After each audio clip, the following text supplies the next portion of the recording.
at our Long Island Beach Club in first grade. Tara took me by the hand and led me to the back of a cabana while my parents rested on lounge chairs outside. "You won't believe what I learned yesterday," she whispered. Tara had a twin brother and an older sister, so her span of knowledge was greater and more mature than mine. "Apparently, we have something called a vagina, and guys have a penis. It's also a wiener or a dick, and sometimes they have wet dreams," she dished. My jaw dropped to the floor. Every time I looked in the mirror, I dissected my hair, nails, and clothes. It never occurred to me that something else could be underneath. With no phone to Google my new vocabulary on, I innocently asked my dad. "Dad, do you have wet dreams?" I mumbled. His face turned red, and my mom gasped. "Carrie, where did you hear that from?" she asked. I glanced down at my feet. "Tara," I shrugged. I didn't see anything wrong about inquiring. Sensing he was uncomfortable, I decided to discuss my new discoveries with another school friend instead. "We should get bras. Tara has one," I dished. 6-year-old Tara had not yet developed breasts, but buying the clothing item made her feel mature. I wanted to do the same. Unfortunately, my eagerness backfired. "Carrie's telling dirty stories," my friend's mom disclosed to mine one day in the schoolyard. My mom laughed. I was an innocent 5-year-old with a passion for ballet and cupcakes. I wasn't being promiscuous. I was just curious, and I didn't know how to keep my mouth shut. She had nothing to worry about. I didn't receive proper education on what Tara tried to teach me until sex ed class in 6th grade. We learned about sex organs, sexual health, and the basics of reproduction. One of our assignments was to go to a drugstore and buy condoms for the first time. Around the classroom, guys laughed and patted each other on the back, while girls planned trips to CVS in large groups. I didn't consider anyone in my class a close enough friend to take along, so I dragged my mom to the store. The condoms happened to be situated directly above an employee behind the counter. I placed a bottle of water and a cup of tuna salad in front of him first, then pointed to the top shelf.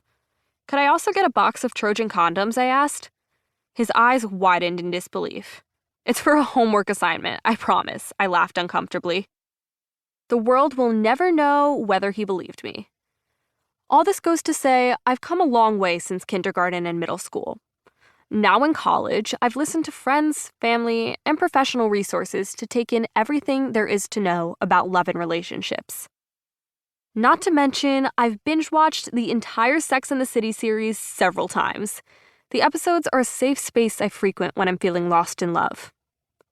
Over the years, from FaceTime flirtations to quick hookups to prolonged connections, I've lived and learned a lot. I tend to romanticize my relationships, placing myself inside a rom-com over reality when it comes to love. It comes natural to me as a writer. I see myself as the main character in my story, and each of the boys who grace the pages of my life are featured players. My friend once told me not to go for a guy who's a 10, but instead to pursue a 7 or an 8. I can't help but set my expectations high. Nothing's wrong with chasing the romance you deserve. However, my tendency to romanticize does have a downside. After spending just a few hours with a guy, I envision what it would be like to date, despite the fact that I really know nothing about him. My eagerness to jump in and ignore potential red flags is not ideal. Although, without taking risks, I wouldn't have had as many adventures in dating. Reveling in my personal rom-com has left me heartbroken several times as a teenager.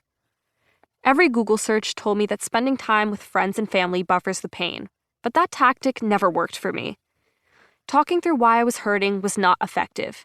It's impossible to fully depict the depth of my experiences in dialogue, which leads me here, to this book. Writing sometimes seems like the only way to capture what's going on inside my mind and heart. When I first started writing the book, I was in the middle of a mental health battle. Faced with anxiety amid the pandemic, I woke up quivering, shed lots of tears, and remained unproductive for an entire month. I was isolated from the rest of the world. There were no friends, nor boys in sight. My parents, puppy, and grandparents were around me, but still, I felt helpless and alone. I wrote my way out.